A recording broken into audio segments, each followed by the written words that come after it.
Welcome to Education Wheel. Today I will cover the topic the rivers of India.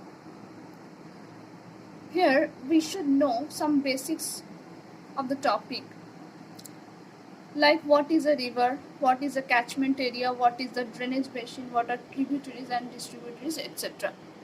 So a river is a large natural stream of water which flows through a channel and finally meets into a sea or a lake or another river. Now a river has a catchment area. What is catchment area? The catchment area includes all the land area, including the river and its tributaries, are the catchment areas of the river. Okay. The drainage basins are the catchment area of large rivers or small rivers.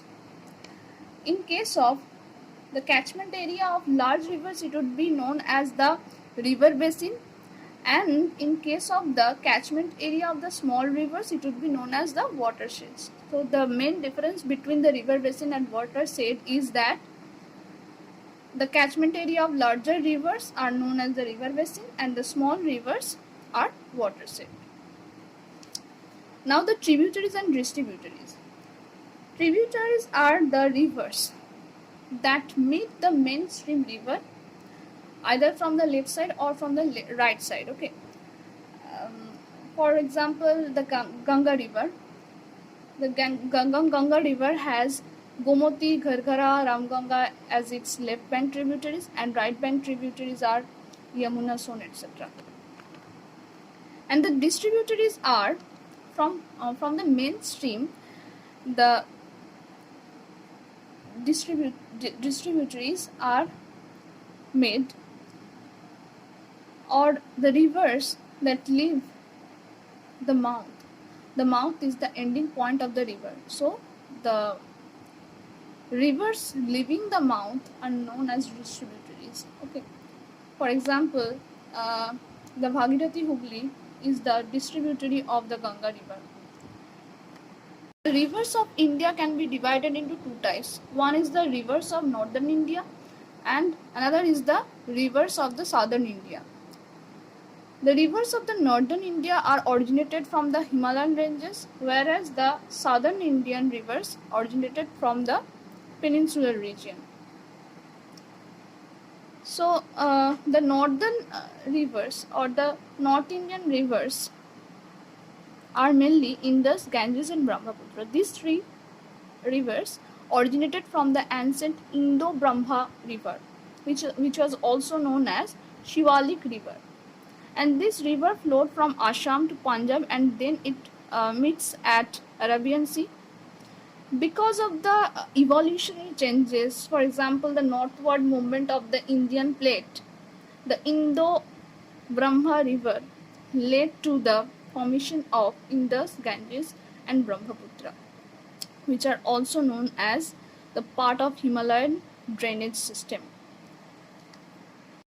The rivers of southern India are Narmada, Tapi, which are west flowing, and others are east flowing, Mahanadi, Krishna, Kaveri, Godavari, etc., which drains into the Bay of Bengal, are known as the rivers of southern India, and they are originated in the peninsular region. As we know that peninsular region has a tilting from westward to eastward. The rivers also mainly flow from west to the eastward and drains into the Bay of Bengal. That is why we can see that the Krishna, Kaveri, Godavari, Mahanadi, most of the rivers of peninsular regions are draining into Bay of Bengal, whereas the west flowing rivers are very few in number. So what are the comparison between the North Indian rivers and the South Indian rivers? North Indian rivers are perennial and the South Indian rivers are seasonal. That is the main difference. After that, the rivers of North India are suitable for irrigation and navigation as they are perennial. Why they are perennial? Because they get the rainwater as well as the water, snow melt water of the Himalayan ranges, but the South Indian rivers lack that. The waterfalls in the North Indian rivers are less in number, whereas South Indian rivers has more waterfalls. These are some of the differences that we should look at.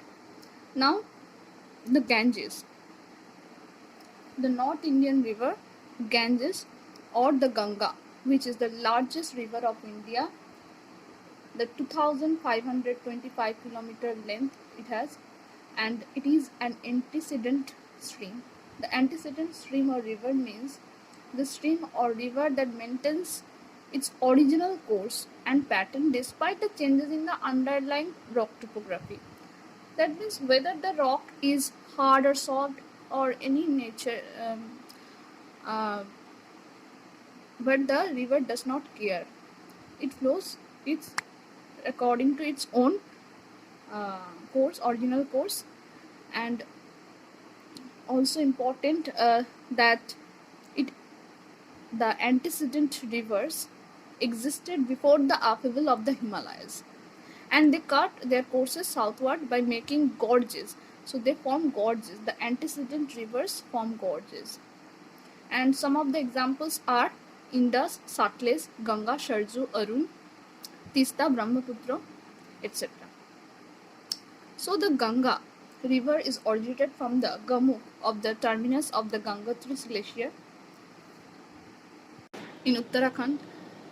But I would like to mention that the Ganga is not originated uh, from Gamuk. It is the Bhagirathi river which is originated in the Gamuk, and then the Bhagirathi river joins with Alakananda and then forms the Ganges. That we will look at the next slide. So, after flowing through the states of Uttarakhand, Uttar Pradesh, Bihar, and West Bengal, the Ganga finally flows into the Bay of Bengal, forming the largest delta of the world. And it has its left bank tributaries and the right bank tributaries. The left bank tributaries are Gharghara, Ganda, Koshi, Ramganga, Gomti, etc.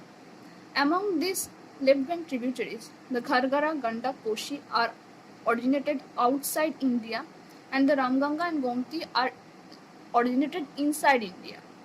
But the right bank tributaries like Yamuna, Son, and Damodar, they are also important. Yamuna joins the Ganga in Allahabad. Son is the river which has a dam called Rihan Dam. It is also important. Damodar is important. It is called the Sorrow of Bengal, and Damodar is also the tributary of Bhagirathi Hooghly River. Now the important cities on its bank are Varanasi, Rishikesh, Allahabad, Kanpur, Haridwar, Patna, Bhagalpur, Kolkata, etc. So on which bank Lucknow is situated? Now on the bank of Gomti, Lucknow is situated, and on the bank of Gharghara, Ajodhya is situated. Saptakashi is the name of the river Kashi, which is the left bank tributary of the Ganga. Any North Indian rivers has three types of flowing paths: upper flowing path, middle flowing path, and lower flowing path. In the upper flowing path, the Ganga is actually Bhagirathi, which originates in the Gangotri glacier. Alakananda meets with Bhagirathi in Devaprayag and form the Ganga. But before meeting with Bhagirathi, the Alakananda meets with various other rivers like the Dhauli Ganga, Pindar, Mandakini. So the Alakananda meets Dhauli Ganga in Vishnu Prayag. It meets Pindar in Karna Prayag, and Alakananda meets Mandakini in Rudra Prayag. After that, this Alakananda meets with Bhagirathi in Deva Prayag. and forms the Ganga.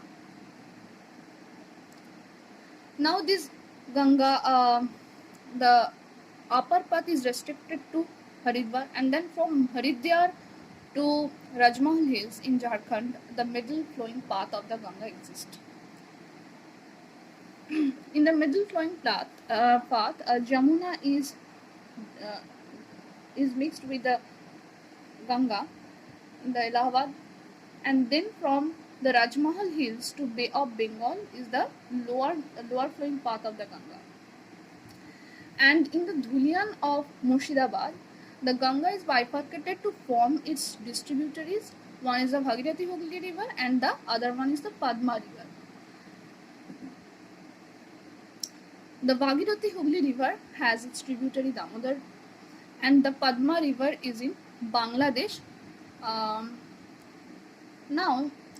the Damodar is also called the Sorrow of Bengal, as we know, and this Damodar river, on this Damodar river, DVC project has been established, and Damodar Valley Corporation project of 1948 dealt with the problems of floods in Damodar Valley, and under the DVC, various dams, power plants, hydropower plants are constructed.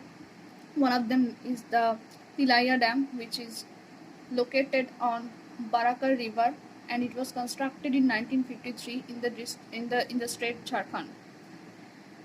The Chambal River is the tributary of Yamuna River flowing through the states Madhya Pradesh, Rajasthan, and Uttar Pradesh.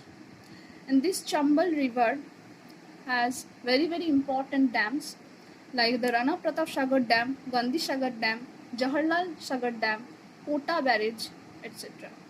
So the Chambal River is the tributary of Yamuna River, and it has the four dams, like important dams like the Rana Pratap Sagar Dam, Gandhi Sagar Dam, Jawaharlal Sagar Dam, and Kota Barrage. Now we will look at the Indus River. The Indus River, which is also called the Sindhu River, has total length of 2,880 kilometers, and in India only 1,114 kilometers is situated. The origin of Indus River is Singhi Khambam or Lion's Mouth, that is situated in Tibet and in Kailash range. So the Indus River originates in the Singhi Khambam and flows towards the northwest and then to the southwest direction. It flows through the states of Jammu, Kashmir and Ladakh, and finally flowing through the Pakistan, it drains into Arabian Sea. The right bank tributaries are Siok, Gilgit and Sigar, and the left bank tributaries are the Satluj, Beas, Ravi, Chenab, Jhelum, etc. These left bank tributaries are very important as they are known as the Panjab. The Satluj, the Beas, the Ravi, the Chenab, the Jhelum, they are the tributaries of Indus. So we will look at them one by one. The Satluj is the river that is also known as Langchen Khambab, and it is originated in Raksas Lake of Manusarovar and through the Sipkila Pass in Himachal Pradesh it flows into the Punjab plains. The Sipkila Pass is also important. The Sipkila Pass is located in the Kinnaur district of Himachal Pradesh, and it is important because it connects the Himachal Pradesh with Tibet. So on Satluj, the Bhakra Nangal project, actually it is not on. Using the water of Satluj, the Bhakra Nangal project has been constructed, and one of the oldest irrigational works on Satluj river is Sarhind Canal, it is also important. So the Satluj is a very very important river. And next one is the Jhelum. Jhelum is originated in the Verinag of the Middle Himalayan range at the foot of Pirpanjal mountains. So this Jhelum is was in ancient time known as Hydaspes. The ancient town of Takshila was located between Indus and Hydaspes, which is now Jhelum. It is a learning institute, we can say. Now, if we look at the orientation, from north to southwards of the tributaries of the Indus, then it would be what? Jhelum, Chenab, then Ravi, then Vyas, then Satluj. The Jhelum, the Chenab, the Ravi has its origin in India, but the Satluj has its origin outside India. The Chenab is the amalgamation of two rivers, the Chandra and Bhaga. It is also known as the Chandrabhaga. So Chenab is also known as the Chandrabhaga, and this Chandra and Bhaga meets at Tandi near Kelong in Himachal Pradesh. And important fact about Bias and Ravi is that they both originates near the Rotang Pass. Bias is originated from the Bias Kund near Rotang Pass, and Ravi is also originated from the Rotang Pass. So these are the Panjad, which are very very important. Now the Indus River forms various gorges and then enters the plains after crossing the Ladakh mountains. On this river, Indus Water Treaty is constructed, and this treaty IWT was constructed or signed in 1960 on 19 September by Indian Prime Minister Jawaharlal Nehru and the Pakistani President Ayub Khan. Under this treaty, so this is the treaty between India and Pakistan for the proper utilization of the water of the Indus. So under this treaty, all the waters of the three rivers, Ravi, Satluj and Vyas, that means the eastern rivers, Ravi, Satluj and Vyas rivers were allocated to India for exclusive use, while the waters of the western rivers like Indus, Jhelum and Chenab were allocated to Pakistan, except for specified domestic, non-consumptive and agricultural use permitted to India as provided in the treaty. After that, a very very important dam is Pong Dam, which is also located on the Bias River. It is located on Himachal Pradesh. In 1994, the Ministry of Environment and Forest of Government of India declared it a wetland of national importance, and this has been declared as the Ramsar site in 2002. Besides that, Nathpa Jhakri Hydro Project is also important, which is also located in Himachal Pradesh and on Satluj River. Now we will have a look on the Brahmaputra River, which is 2,900 km, one of the largest river system of the world. But in the perspective of India, the Ganga is more important because the drainage basin of Ganga is the most in India. So that is why the Brahmaputra is not the largest, but the Ganga is the largest river of India. However, the Brahmaputra River draws 916 km in India. The Brahmaputra River originates in Chemayungdung Glacier near the Manasarovar Lake, which is in Tibet. It is also of Kailash, situated in Kailash range. Chemayungdung Glacier is also situated in Kailash range. So after the origin, the Brahmaputra is named as Shangpo, and then it flows eastward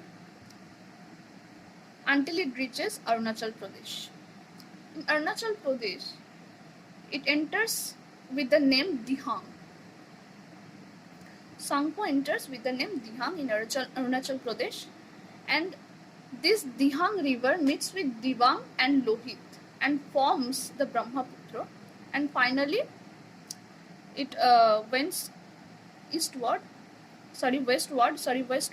and then draws into Bay of Bengal. So the Dihang Dibang Lohit, it forms the Brahmaputra, and Brahmaputra is called as Jamuna in Bangladesh, and Jamuna meets with Padma. Yamuna meets with Padma near Gwaland, and finally draws into Bay of Bengal. In Brahmaputra river, Majuli island is situated, which is situated in Assam. This Majuli island is very important as it is the world's largest river island. And Majuli island, because of this island, Majuli district has been conferred as the first island district on 8 September 2016. The left bank tributaries of Brahmaputra are Dhanshiri, Kopili, Buridihing, and the right bank tributaries are Tista, Kameng, Sankos, Manas, Subansiri, etc.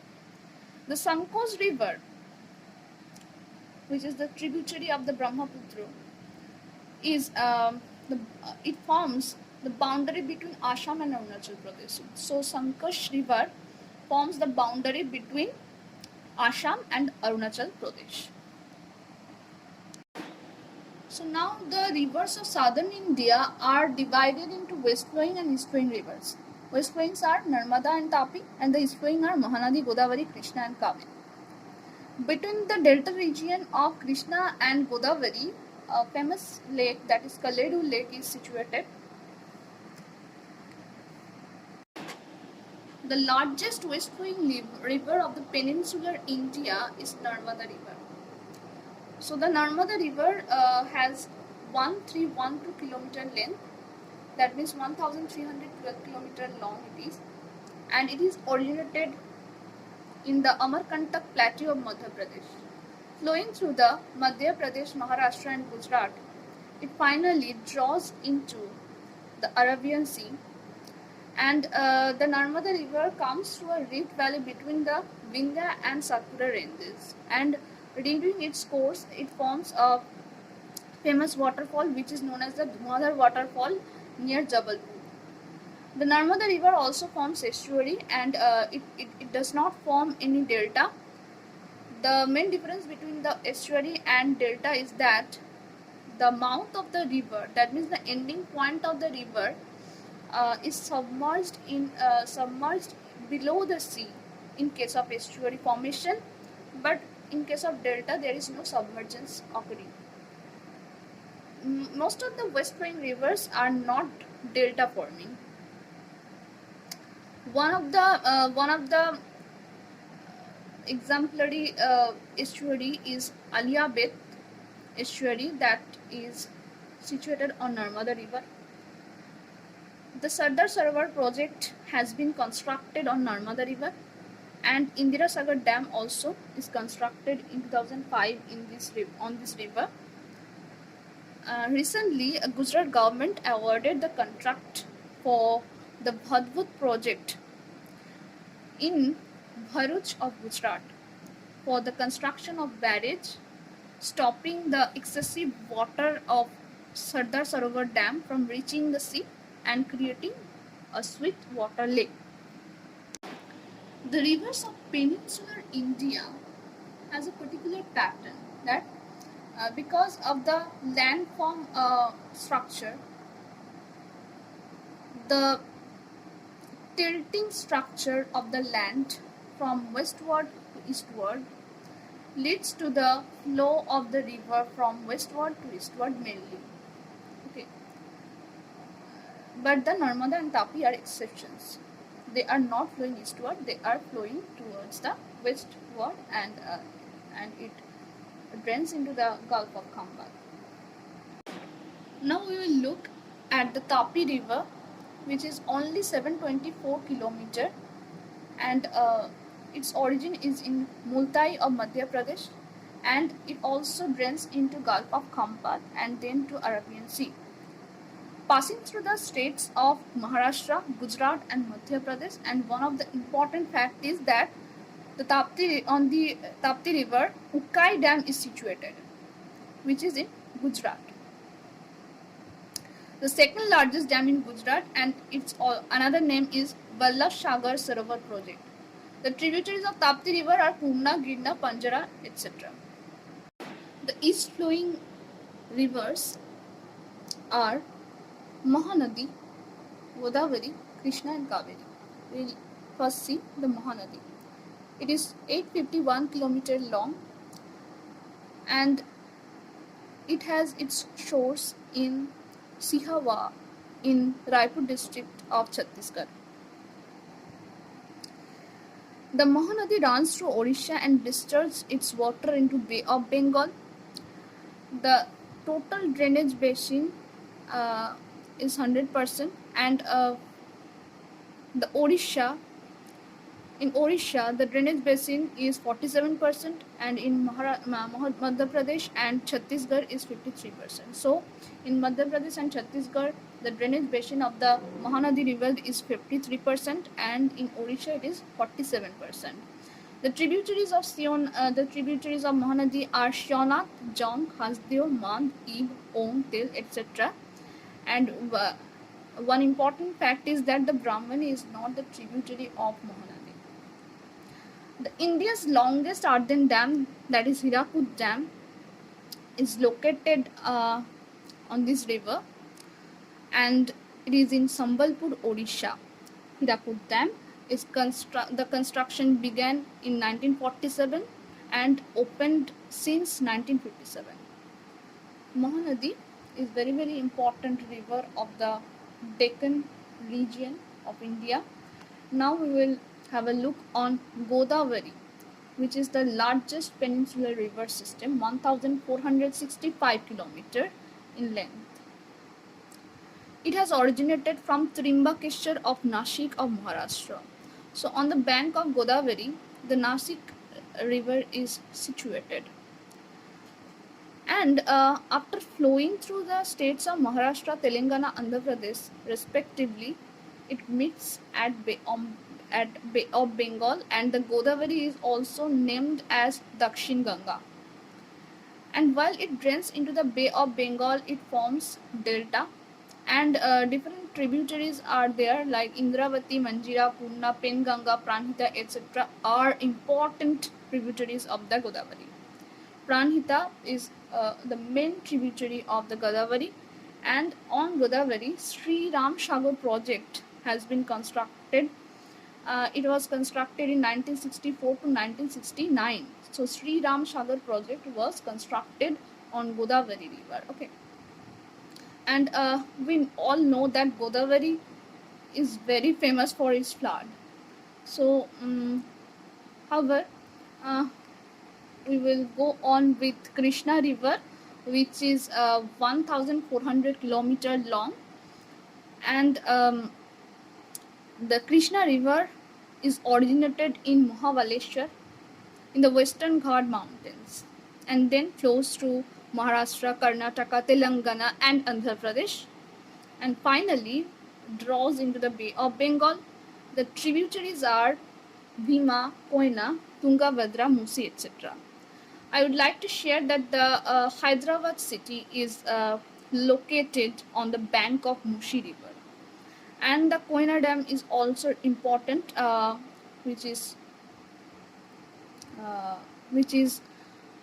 situated on the Krishna river.